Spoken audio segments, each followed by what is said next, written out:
चकरभाटा के सिद्धू अमरधाम आश्रम के संत लाल साईं दास के पुत्र ओम साईं का जन्मदिन बड़े ही धूमधाम और श्रद्धापूर्वक श्री झूलेलाल मंदिर चकरभाटा में मनाया गया। इस अवसर पर रायगढ़ की पार्टी ने अपनी प्रस्तुति दी। उन्होंने कई भक्ति भरे भजन प्रस्तुत किए, जिसे सुनकर भक्तगणों के साथ साथ साईं जन भी झूम उठे और साईं जन ने भी अपनी भजन उनके साथ गाए। कार्यक्रम का शुभारंभ सुबह 8 बजे हुआ और समापन दिन में 11 बजे। इस अवसर पर बड़ी संख्या में कई शहरों से भक्तगण आए हुए थे। ओम साईं ने अपनी दादी व अपने पूज्य माता पिता व साईं अरुण साईं के साथ केक काटकर तीसरा जन्म उत्सव मनाया।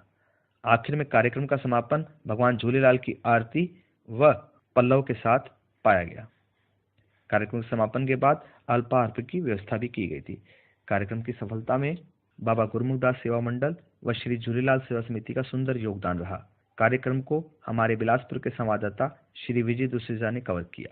ये वीडियो आपको कैसा लगा, हमें अपनी प्रतिक्रिया YouTube चैनल पर जरूर दें।